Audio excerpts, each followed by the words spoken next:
अक्सर बात जब सनातन धर्म को टारगेट करने की आती है तो कुछ फेमिनिस्ट किसी भी मैटर में हमारे धर्म को टारगेट करना स्टार्ट कर देते हैं। फिर चाहे उन्हें उस विषय का ज्ञान हो या ना हो, वह अपनी मोटी बुद्धि का परिचय देते हुए बिना सनातन धर्म की महानता जाने और बिना उसे वेस्ट से कंपेयर किए सत्य के अभाव में मिमियाना शुरू कर देते हैं, क्योंकि ये उनकी बुद्धि में सेट है कि सनातन धर्म में स्त्री का कोई अपना अस्तित्व है ही नहीं और उनके लिए वेस्ट ही बेस्ट है। जबकि वास्तविकता देखी जाए तो हमारे सनातन धर्म में प्रत्येक व्यक्ति को अपना अस्तित्व, व्यक्तित्व और महत्व प्रदान किया गया है। सनातन संस्कृति में किसी का अस्तित्व किसी के पीछे दबा हुआ नहीं है, चाहे वह स्त्री हो या पुरुष, दोनों का अपना एक स्वतंत्र अस्तित्व और व्यक्तित्व है। वहीं यदि पाश्चात्य सभ्यता में देखा जाए तो वहाँ स्त्री का अपना स्थिर अस्तित्व देखा ही नहीं जाता। और यह केवल शाब्दिक भाषण नहीं है, इसके कई छोटे और बड़े प्रमाण आपको मिल जाएंगे। लेकिन आज हम बात करेंगे इन सभ्यताओं में स्त्री और पुरुष के लिए प्रयुक्त होने वाले शब्दों के विषय में, जो उन्हें संबोधित करके कहा जाता है। वैसे स्त्रियों के लिए प्रयुक्त होने वाला एक शब्द है लेडीज, जो काफी प्रचलित है। उसका मूल अर्थ उसके एंशिएंट वर्जन ऑफ वर्ड में छुपा हुआ है, जो आप स्क्रीन पर देख सकते हैं, जिसका वास्तविक अर्थ है ब्रेड, यानी रोटी गूंथने वाली, और लेडी के ही समकक्ष लॉर्ड, जो इसका मेल वर्जन है। इस शब्द के मूल में बसे ओरिजिनल शब्द का अर्थ है ब्रेड, यानी रोटी का रखवाला, रक्षक या गार्जियन। अब इन दोनों शब्द की एटिमोलॉजी से सबसे पहले प्रश्न तो ये उठता है कि क्या लेडी का अर्थ केवल रोटी बनाने वाली है? फिर एक ऐसी स्त्री जो शतराणी है, संगीतज्ञ है या किसी विषय की विद्वान है, उसके लिए आप क्या शब्द प्रयोग करेंगे? यहाँ तो लेडी शब्द का अर्थ ही रोटी बनाने वाली है, यानी स्त्रियों का काम केवल रोटी बनाना और चूल्हा चौका करना है। यह आरोप लगाने वाले स्वयं उस भेदभाव के जन्मदाता दिख रहे हैं। और दूसरी बात तो ये है कि क्या रक्षक हमेशा पुरुष ही होगा और खाने बनाने वाली हमेशा स्त्री? अब मेरा कहना यह है कि यह दोगली फेमिनिस्ट कभी इन शब्दों पर प्रश्न चिन्ह क्यों नहीं उठाती और यहाँ इन्हें कोई तकलीफ क्यों नहीं होती। खैर, इस संपूर्ण कथानक से एक बात स्पष्ट हो जाती है कि जिस क्षेत्र में यह सब भाषा विकसित हो रही थी, वहाँ शायद स्त्रियों का मैथमेटिशियन होना, साइंटिस्ट होना, किंग होना, एम्परर होना या वॉरियर होना, यह सब हराम या नाजायज था, क्योंकि यहाँ स्त्री की परिभाषा में ही गढ़ दिया गया है कि उसका अर्थ है केवल रोटी बनाने वाली। यह स्त्री या पुरुष का एक कार्य हो सकता है, लेकिन इसी के इर्द गिर्द पूरी परिभाषा को गढ़ देना, यह तो हमें संस्कृत शब्द में कहीं दिखता ही नहीं है।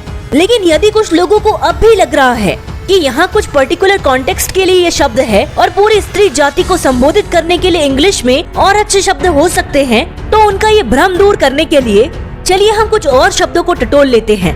अब अंग्रेजी का एक अन्य शब्द है वुमन। इसका भी मूल शब्द आप स्क्रीन पर देख सकते हैं। यह वाइफ मैन का बदला हुआ स्वरूप है वुमन, और इसका अर्थ है पुरुष के अधीन रहने वाली स्त्री या नौकर। यहाँ तो स्त्री के लिए नौकर जैसे शब्दों का प्रयोग हो रहा है और यहाँ पुरुष के अधीन रहने वाली स्त्री को वुमेन कहा जा रहा है। लेकिन फिर भी यहाँ सारा का सारा फेमिनिज्म धरा का धरा रह गया। ना यहाँ किसी को नारीवाद याद आया और ना ही यहाँ किसी को स्त्रियों के नाम के साथ होता हुआ अत्याचार दिखाई दिया, क्योंकि वेस्ट का नाम लेते ही फेमिनिस्टों की आंखों में मोतियाबिंद हो जाता है और उन्हें कुछ दिखाई नहीं पड़ता। वहीं एक और शब्द है फीमेल। इस शब्द में भी मेल आ रहा है, अर्थात ऐसा कोई शब्द नहीं जो स्त्रियों के लिए उपयोग किया जाता हो और उसकी स्वतंत्र अपनी कोई परिभाषा हो। और आइए अंग्रेजी के साथ साथ उर्दू के भी एक शब्द की पड़ताल की जाए, जहाँ स्त्रियों को औरत कहकर संबोधित किया जाता है। यदि इस शब्द की परिभाषा देखें तो स्त्री के लिए कितनी घृणा और नीचता उनके मन में है, यह दिखाई देता है। और औरत के अर्थ है दोषपूर्ण, नग्नता, शर्म या जननांग। यहाँ तो दुष्टता और नीचता की सारी हदें पार हो जाती है। यहाँ स्त्री को केवल एक जननांग कहकर संबोधित किया जा रहा है और हमारा मूर्ख समाज इस शब्द को बार बार स्त्रियों के लिए उपयोग करता है। इसका इतिहास देखा जाए तो जब भी आक्रांताओं ने भारत पर आक्रमण किया तो उन्होंने स्त्रियों को केवल उपभोग की वस्तु समझा और उनके लिए यह शब्द प्रयोग किया। लेकिन आज भी इस शब्द का अर्थ बिना जाने हर स्त्री को औरत कहकर संबोधित करना, यह अपने आप में एक बहुत बड़े अपमान की बात है। परंतु उस पर भी फेमिनिस्टों ने मुंह पर टेप लगा रखी है और एक गहरी चुप्पी साधे हुए बैठ गए हैं, क्योंकि बात वही है ना, हम तो तब ही बोलेंगे जब बात सनातन धर्म की हो। बाकी यदि बात किसी और की आएगी तो फेमिनिस्टों के आँख कान नाक सब काम करना बंद कर देते हैं। जबकि वेस्ट के अपोजिट यदि दूसरी और सनातन धर्म में देखा जाए तो स्त्री के लिए प्रयुक्त होने वाला शब्द स्त्री, जिसका अर्थ है गृहणाति वासा स्त्री। स्त्री शब्द सत्य धातु से बनता है, जिसके अर्थ है संघात और शब्द। वहीं इसका अन्य प्रसिद्ध निर्वचन है सत्यायति गर्भोऽस्याम्। अतः स्त्री वह है जो गुणों को ग्रहण करे या जिसमें गर्भ शब्द करे, अर्थात यहाँ किसी न किसी गुणों को ग्रहण करने वाली महिला के लिए स्त्री शब्द प्रयुक्त किया गया है। और साथ ही संस्कृत में नारी के लिए प्रयुक्त होने वाला दूसरा शब्द है महिला, जिस शब्द की पूरी व्याख्या आप स्क्रीन पर देख सकते हैं। यहाँ महिला शब्द मय धातु से मिलकर बनता है, जिसका अर्थ है सम्मान करना, पूजा करना, महत्वपूर्ण समझना आदि। अतः जो आदरणीय है, पूजनीय है, वह महिला है। और ठीक उसी तरह नारी शब्द भी नृ धातु से मिलकर बनता है, जिसका अर्थ है मनुष्य जाति या नेता आदि। अतः जो मनुष्य धर्म का पालन करे या जो नेतृत्व करे वह नारी है। और ऐसे ही जितने शब्द देखे जाएंगे जो स्त्रियों के लिए सनातन धर्म में प्रयुक्त होते हैं, उन सब के अपने अपने अस्तित्व और महत्व है। जैसे कि जो दिव्य गुणों को धारण करे उसे देवी कहा जाता है। धर्म जिसका आचरण हो ऐसी पत्नी को धर्म पत्नी कहा जाता है। स्त्रियों के लिए गृहिणी या गृह लक्ष्मी जैसे महान शब्दों का प्रयोग किया जाता है।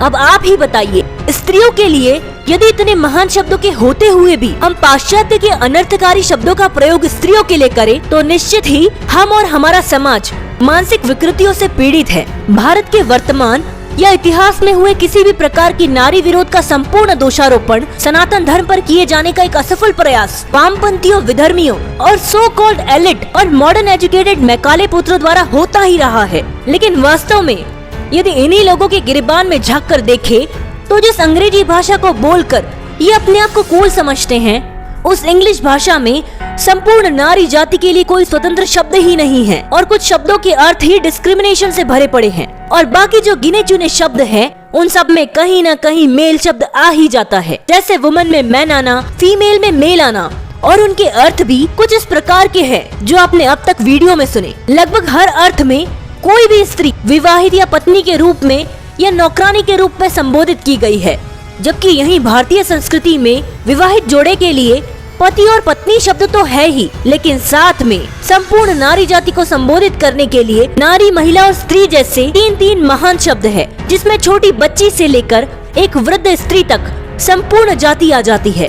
फिर चाहे वह विवाहित हो या अविवाहित हो, ब्रह्मचारिणी हो या कन्या हो, वृद्ध हो या विधवा हो, सभी के लिए स्त्री और महिला शब्द का उपयोग किया जा सकता है। और इससे भी डीप फिलोसफी में जाए तो इन शब्द के अर्थ तो महान दिखते ही है, लेकिन वेस्ट में तो एक शब्द भर की भी कंगाली है। हालांकि हम इन अंग्रेजी शब्दों के प्रयोग का विरोध नहीं करते हैं। पुरानी कई वीडियोस में हमने भी इन शब्दों का प्रयोग किया होगा, लेकिन हम सिर्फ यह इंडिकेट करना चाहते हैं कि वेस्टर्न लोग जिस भाषा का उपयोग करते हैं, उस भाषा के ओरिजिन में और उनके अर्थ में छिपा हुआ डिस्क्रिमिनेशन यह बताता है कि जिस समय इन शब्दों को गढ़ा गया था, उस समय इन शब्द का प्रयोग करने वालों की सोच क्या होगी।